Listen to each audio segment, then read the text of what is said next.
The smiles on the faces of these children hide the pain they've escaped. They now live here in Casa Angelina, an oasis in the mountains in a country where poverty is widespread and severe.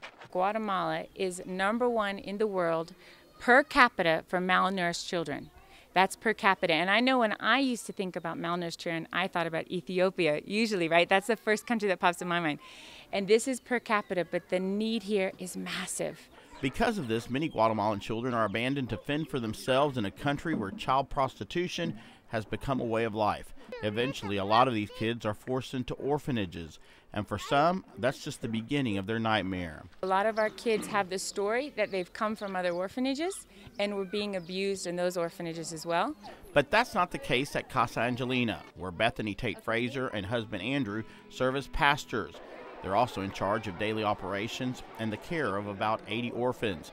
But for the couple, the kids are an extended family, brothers and sisters to their son and 2 daughters. We were saying the other day, man, it feels like we have 80 kids of our own, you know, and when we only have 3, but it feels like we have 80 kids of our own because, you know, we're constantly, you know, helping them, discipling them. This 18-acre safe haven is the brainchild of Bethany's father, Texas native and evangelist Ivan Tate.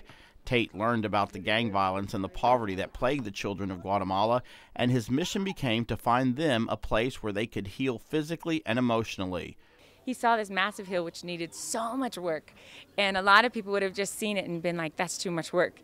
And my dad instead saw it filled with kids. But Pastor Tate knew he could not do it alone, and he began hosting missionaries to Casa Angelina who helped transform the hill into a home by building houses and other facilities for the boys and girls.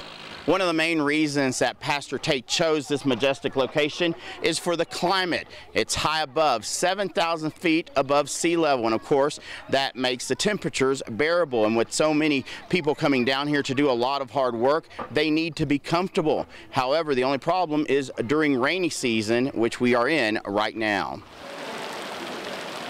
And when it does rain, however, it gives the missionaries a chance to bond with the children and show them a love from adults many are not used to.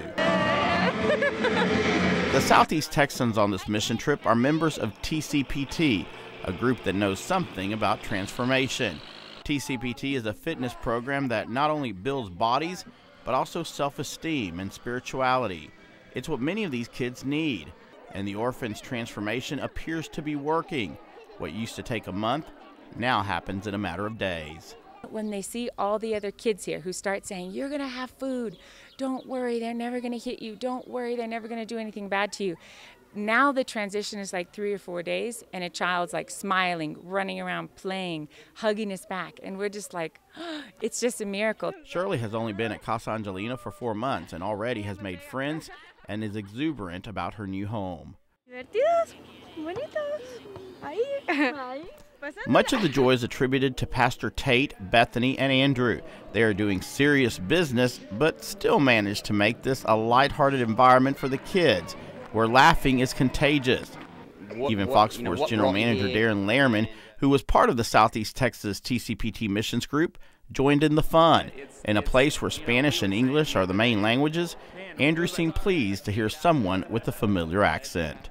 No one except for me has been able to translate to you in Australian, so he wants to know how does that feel to be able to communicate, at least with one person here. Yeah, you know, I can't even tell you the joy in my heart that someone actually understands me for once in my life. I mean, since I moved from Australia, I mean, it's just been like blank faces that stare back at me. But now, you know, I've got a buddy here that understands. Thanks so much. But outside the gates of Casa Angelina, there's still a lot of suffering being experienced not just by children, but also by elderly widows. Like the little village about 2 kilometers down, they have 65 families in the village, and 24 live in extreme poverty where they don't know where their next meal is coming from. We'll visit those families next week and show you how they and the Southeast Texas missionaries shared blessings. Angel San Juan, Fox 4 News.